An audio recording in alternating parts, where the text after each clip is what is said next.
Hello and welcome to another episode of R&R's Ask the Expert. I'm Kayla McGowan, editor-in-chief, and today we're diving into how restoration companies can scale for future disasters.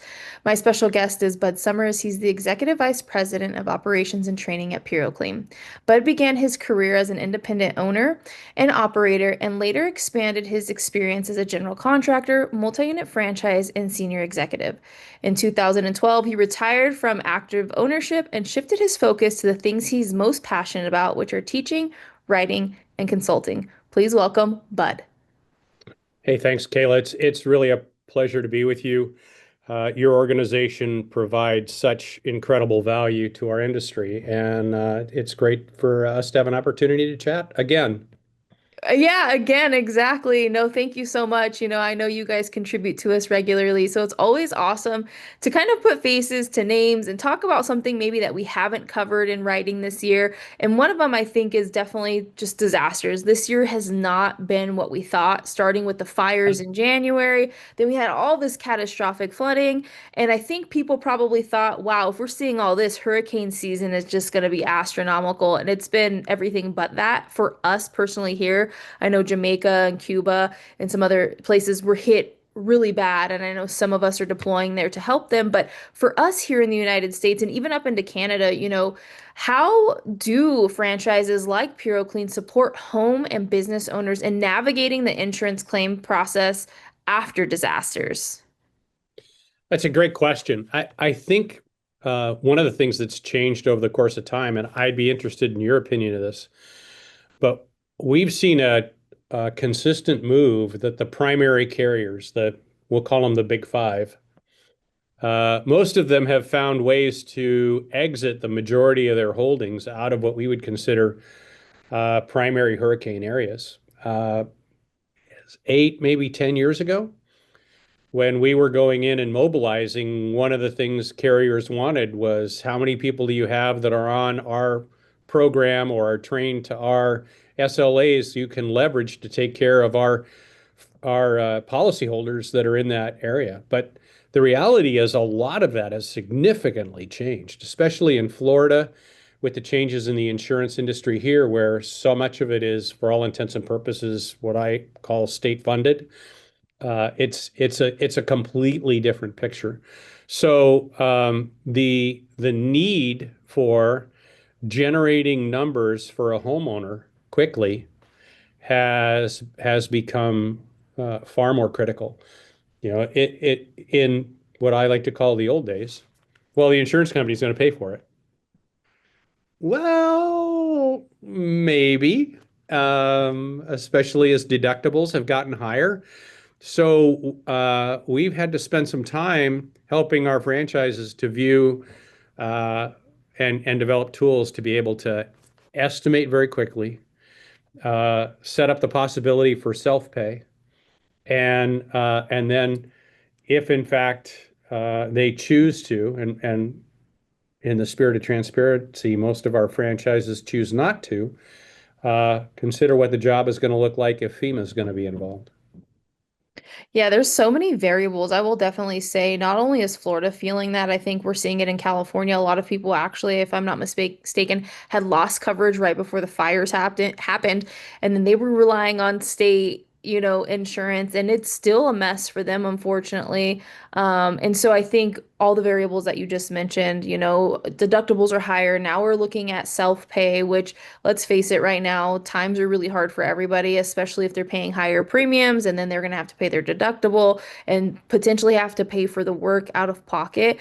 It's just really hard for people to go through the process right now. Even on the business side of things, I know sometimes in commercial, I oftentimes hear like they don't even go through the insurance. It's not worth them going through the insurance. They'll just self-pay, right? And so I think that may be a shift that we're starting to see, unfortunately, at the residential side of things. And then it becomes, well, if I have to buy a house and I have to have insurance, what's the point? If I'm paying self-pay, right? So I think that we may see some other snowballing things into some other industries just because it's not really helping the homeowner at the end of the day, which means it doesn't allow us to help them properly, or at least the way we're used to, right? To your point, in the good old days, we were able to say, hey, insurance will pay for that. So it's really interesting to see how times have changed, and we just continually have to adapt. I think, Puro Clean is really great at providing the right tools to their franchisees. And so I know you guys are far ahead of it, but it's just really interesting because for those listening, whether you're independent or even a franchise, you need to work towards these things too, because it's not just based on, a couple of states. I think we're seeing it everywhere. And so we always say, when one person does it, somebody else is going to follow it. And that's kind of what we're seeing in the claims process right now. So it's really interesting. Um, I think we kind of with the fires, we see it, with the flooding, we see it, and then we didn't have a hurricane season really. I mean, there's still time left. But it's probably a good thing that nothing has actually hit this year, considering we're coming off of two from last year, which is something that I don't think maybe people have thought about as a whole. We're still cleaning up from last year. We're still cleaning up from Helene and Milton, but also now these fires and floods. And so I don't know that we could also take that as consumers, that hit of having another set of disasters roll through, because now that means more time, more money on the consumer side of things, not us as, contractors, but it's a little scary to kind of think about that. So, what strategies do you guys use to scale operations and support during peak storm seasons and overlapping catastrophic events? So I think we kind of saw that with the fires in California, and then with the flooding. It was like, oh, it's in Texas, now it's in New Mexico, now it's in Milwaukee. It was just kind of everywhere. So how do you guys scale to make that happen? It's a great question. I think one of the things that helps us as a franchise system compared to other franchise systems is we're an open market territory system. So, you have a defined area, but we also acknowledge that you can go wherever the work goes. So, our franchise owners in a designated area where a disaster has happened are far more open to having other franchises come in and work in their area than if it's this is all mine and nobody can take it. And so it means that because of that, it's much easier for us to get away from the yellow pad that has 400 names on it, and we're going to work our way through it, right? Because the franchises can come in, and we train our people to the phrase we use is hunt, kill, cook, and eat. Go in there, hunt your own food, find it, do it, collect it, and move on. And that way it makes it so we can generate a tremendous presence. So I think that's one of the things. The second one is we find that our franchise owners, because of we do what we call impact groups, which is 8 to 12 owners that get together, typically on a monthly call, and then twice a year they'll go and visit one particular office. And it's an opportunity for their peers to take a look at the business and make recommendations and that type of thing. So many times, if somebody is in a disaster area, they'll reach out to their impact group and they'll say, "Hey, come on down." And so there's already relationship there that makes that work. The other piece that I think has really changed the map for us is the relationship that we have with our sister company Signal, which really focuses on large commercial jobs, has allowed our franchises to go and be part of those larger jobs and thereby learn how to do their own larger jobs. So when I first joined PuroClean, gosh, almost 11 years ago now, right after I was here, we got a call from a franchise owner, and he said, I've got a huge job. You've got to help me, bud." And I said, "Okay." This is a fire job. He said, "It's amazing. It's just," and I said, "Okay." And so I started talking him through it, and it was a kitchen fire that didn't even blow past the The kitchen. kitchen. But that was the biggest job he'd ever done, right? Now we have franchises. Well, there was a micro event in the Northwest. I guess it's almost 2 years ago now. And one of our local franchises managed 12 commercial losses. And one of those losses just came short of eight figures. Wow. So for an individual office to be able to produce that kind of job, um, that's been the growth we've had in our network because we have ongoing training on how to do more commercial work. You're exactly right. The residential market is becoming, I'm going to use the word more unstable, and the commercial market is far more predictable, especially in a larger event. Typically, they know what their coverages are. They expect to have it covered.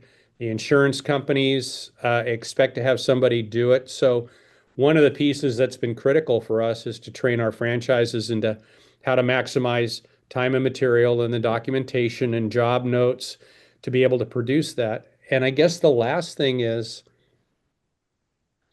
we now have trailers full of equipment, and we have them strategically placed throughout the country. So when a storm happens, we can get multiple trailers of equipment there, and our franchises can access that. But primarily, we have that focus strictly on commercial work. Instead of having somebody come and, keep moving dehumidifiers from this residence to this residence, we expect those guys to carry that kind of equipment on their own. But we now have the ability to mobilize and to bring in trailer mounted desiccant dehumidifiers and that type of stuff. Because as you know, when there's an event, everybody's out of equipment. It's everybody's to the max. So if we can bring those resources in and have them there with the expertise to be able to set up, produce, and monitor that equipment, now the scope of being able to manage that job gets so much easier. The fires in California, the majority of the I have a family member that works out there for a GC, and they don't take a remodeling job that's under $10 million. So that book of clients, the majority of them are self-insured. So they were looking for somebody to not only be able to do the work, but to do it in a timely manner. And the insurance company was a non sequitur. I think we're going to see more of that, obviously not in the smaller residential market, but I think in the commercial market. Uh, a small example, but I think it's relevant. I have a house in Florida, and I also have a house in Maine. They're approximately the same square footage. Um, my insurance for my house in Maine is about just under $800 a year. And my insurance for my house in Florida is more than 10x that number. That's So, insane. so it's going to become more and more an issue. I think the other thing that's going to probably happen, and it did when insurance rates were low, we had several providers that we could provide financing for homeowners. As the interest rates have worked their way back up or worked their way up, it was much harder for those guys to make their margin. If the insurance rates dip back down, I think that'll become another play in the marketplace where you'll be able to go to the homeowner and say, we can. One of the companies that we used would literally the homeowner would put in their name, their address, uh, and their driver's license number, and they were getting approved for a certain amount of money, and they could literally select their payment, and in a minute and a half, they were approved, and we could begin work. Wow. So I think that kind of technology, especially as AI grows, that's going to be another key component. I think there's going to be a move on insurance carriers to use AI and to begin to process claims in minutes instead of hours. Yeah, and sometimes days or months. I think we kind of see that now too. It's not fast, and so I think if we're able to leverage the technology, I think it will change on the insurance side of things. And to your point, there's a lot of variables that help you guys successfully respond and mobilize during this. I know you mentioned your guys' sister company there, Signal. You guys have a great network there beyond Puro Clean, right? And I think it's really cool to see how that all works because, just to your point, they're ready for the commercial stuff. And so when a disaster does happen, if you guys needed help, that's who you would rely on. And so it's a really cool network to see that you guys have. And strategically placing your equipment is another thing. I think, we see it when something happens, everybody's trying to get everything into the same spot at the same time, and it's a disaster, right? And so, to avoid that, strategically place your equipment or have the inventory well before something ever happens. I think sometimes we still see a reactiveness in the industry instead of proactiveness, but I think this lull time, if you will, during hurricane season has probably allowed people to maybe put some checks and balances in place and build their inventory and things like that. So, how are restoration companies addressing the workforce shortages that we are seeing, equipment supply issues, and logistical constraints when disasters hit back to back? So, for example, the fires in California, not necessarily on our side of things, but they didn't have enough water to combat, the fires. Then the flooding, I think we saw so many people respond to the flooding just because it was so catastrophic. No one company could have done it by themselves. So how do you guys address these issues, and what would your advice be to others who are facing the same issues? Well, I think one of the things that's become a key consideration, and we will leave the names out of this, but just this last week, uh, a large restoration brand was on a $25 million job, and they were in week two, and the carrier came in and wanted proof that the 250 workers that were on that job were all, in fact, legal. And within an hour of starting that process, they lost the job. So it's not just a matter of seeing if you can find bodies to do the work. It's now finding bodies that meet a certain level of requirements. So we've worked with some organizations that will bring in legal workers to participate in large projects. I think that helps to know that we're not going to have to deal with that hurdle. From a day-to-day standpoint, we've worked really hard to make sure our online academy that we have for that our owners have access to. Um, we've got a set of what we call storm protocol, and it's how to do a flood cut. It's how to clear contents, how to bag for disposal.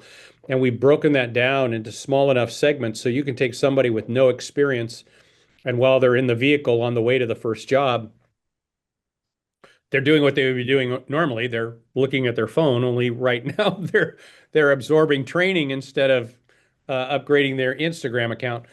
But that's been a powerful tool because we can take people and make them functional and effective within a very, very short amount of time.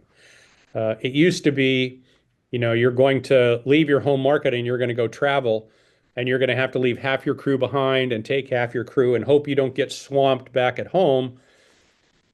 Now we've got the ability to be able to provide training for people that have no experience in the industry whatsoever, and and so I think those are the two things we're using as it relates to storm, making sure that the people that we have are not going to get picked up for not being U.S. citizens. And the second part is creating training opportunities that are highly accessible so that they can start to get the information they need to be able. It becomes the telephone game without that, you know? Okay, you cut this wall and I'm going to watch you. And oh no, you did it.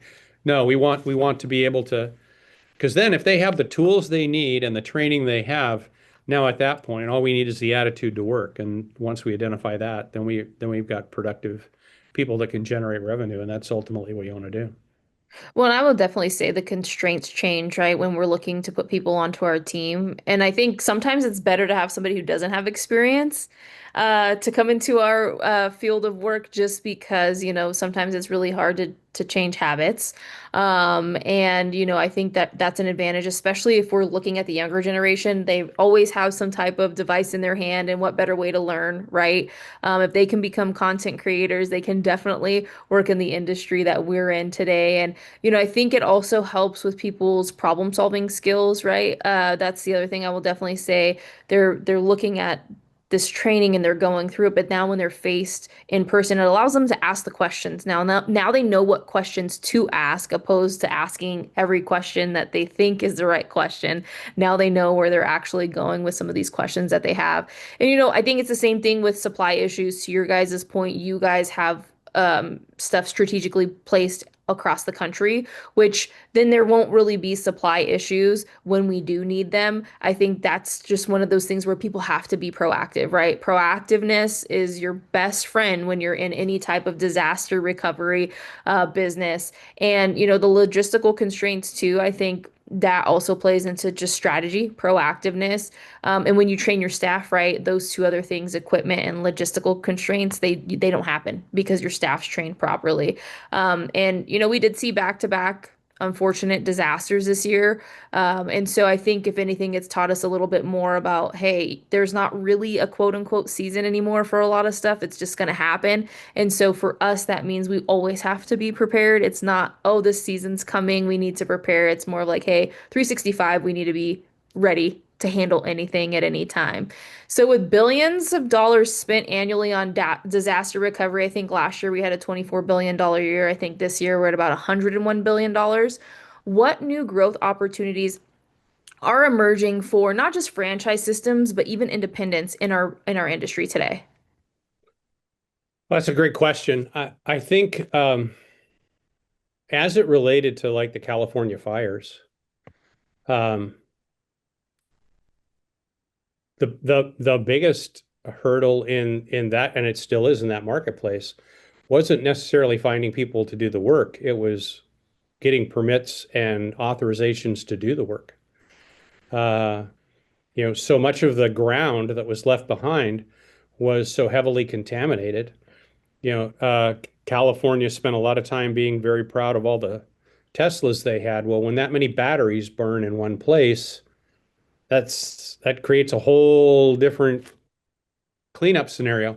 So I think one of the things that is going to be an emerging part of our brand is dealing with the environmental concerns with the cleanup. The flooding, everything was a category 3 because that's you don't know what's in the water, right? Yeah. And so I think in the past, I don't know that we spent as much time training to deal with the environmental components as we did, you know, just go in and when when it's a hurricane and you're making a flood cut and it's a 4 foot flood cut, that's pretty easy. But when a river blows its banks and it takes out hundreds and hundreds of homes, thousands of homes, now you're dealing with, you're not going to just take the debris and put it out on the corner and wait for somebody to come and pick it up. That stuff's going to have to be there for a while, and so you have to deal with, okay, how are we gonna bag this? How are we going to contain this so that it's not going to become its own self-fulfilling biohazard? So I think that's going to be an opportunity for the people that trained for that and embrace that. I think they're going to have a real advantage moving forward as we get into bigger and bigger events. And I think, again, recognizing that the commercial marketplace is rapidly becoming the primary marketplace. Yeah, I was gonna say it's the one that's a little bit more easy to navigate and maneuver, just based on, to your point, the way things are handled in that space, insurance or not. It's just a little bit easier to navigate. It's not necessarily easy, but it's easier than what the residential space is. To your point, it's unstable, right? And we're seeing things happen in parts of the country that otherwise haven't happened for quite some time or never happened before. And so it makes things a little complicated. But to your point, I think that the growth opportunities are in commercial. I also think that it's in potentially um, the environmental side of things in your business. If that's something that you're interested in, you add another layer to what you offer. But I also think to your point, we saw with the fires, the type of licensure that you had to have and just all these things, it made it really hard for those in our industry to mobilize and come out and help because there's all these hoops that they had to jump through. And so I think we as contractors need to have a better understanding. Okay, if we were to ever deploy to California, Florida, Nevada, what are the requirements there? So it's again that proactive approach. If you take those approaches now, when something does happen, you will have the ability to go and help and not feel so helpless, right? I think we found a lot of people feeling really helpless because of the constraints that they faced. And so, the growth opportunities are, hey, take advantage of where you would like to go and understand what that requires. Um, I don't think people really took into consideration the type of fires that actually came of this in California. Lithium ion batteries are all over the state of California, and it just happened to hit an area that's what a lot of people have in their home and businesses. And so they're seeing, to your point, some other layers of potential, environmental situations that otherwise won't allow them to recover as fast. So again, if you're looking at what the industry in the future holds as far as, growth opportunities, take advantage of understanding where you want to go and do the things now that need to happen for when you do deploy your team. What systems and strategies do top restoration professionals implement to prepare their teams ahead of forecasted storms? Again, big on the preparedness, but what are the strategies that help other than being proactive? I think you've mentioned some earlier, but for you guys, I know you guys do a lot of flooding, a lot of hurricane. You guys are involved with the fires, and then of course on the signal side of things, they're on commercial. What really stands out to you that may not otherwise be something that is just top of mind for others? Well, I think the one thing that we really try to focus on is that you need to have what I like to call a fully managed business at home. If whether it is your production manager that's going to leave, whoever is going to leave and go and chase, uh, the infrastructure of the home office has to be strong enough to be able to sustain and in some cases thrive without that person being there. Um, because if you don't have that key person that is that good at their job, now you're just sending people out and hoping they find something, and hoping that they produce it. And the other piece of it is, and we've excelled at this, I think, um, and this applies not only to residential but commercial. We have very strong remote billing capabilities. So the people that are actually performing the work, they just get to perform the work. They get to generate the documentation, and a lot of that is through voice. And then that is uploaded, and the pictures and all of that documentation, and the billing is handled every day by people, and that's what they do. They generate that billing so that the people that are on site are able to just focus on the job. And then if there's missing documentation, we're catching that the next day. I'd be calling up and say, Kayla, I'm missing the meter readings for the 14th floor. You got to give them to me. You didn't, so it keeps the job current. And then the other thing is that allows us to accelerate the billing process. So in many cases, the majority of our large losses, we've accelerated billing almost to daily and certainly weekly. So now every day that uh, adjuster, consultant, whoever it might be, is getting an update on what's been done, what was done yesterday, what are the billable hours, what are the billable materials, and that or some say stop, we'll just take it once a week, but that creates a level of accountability, and when they check those numbers off at the end of week one and the data matches, now it's much easier for them to accept what we give them on day two, as opposed to completing a job and then submitting it and having them say, well, where are these numbers? You know, so I think that that I would say is at least as critical as finding the people. You've got to make sure that whoever's out there really understands the process. And so we send our project managers out to some of Signal's jobs that are not necessarily storm related so they can get that experience.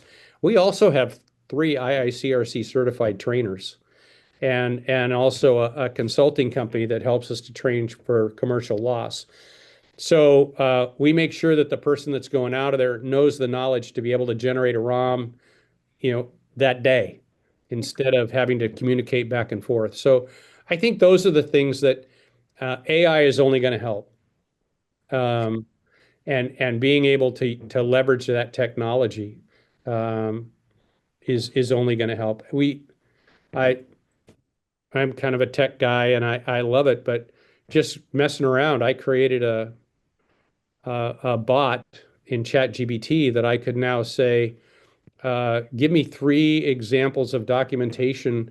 I'm drawing an exterior wall with insulation in it and quote the S500.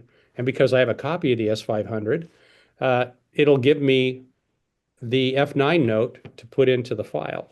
I think that level of technology is only going to get stronger, which is going to be good for the carriers and also good for us.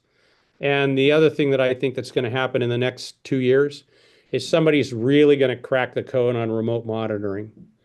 And when that happens, then it's really going to become clear, yeah, you had this equipment there, but eight pieces weren't working, or, yes, it did take longer to dry that room. That's going to be, I think, the next major breakthrough in the industry, and obviously that will affect both residential and commercial.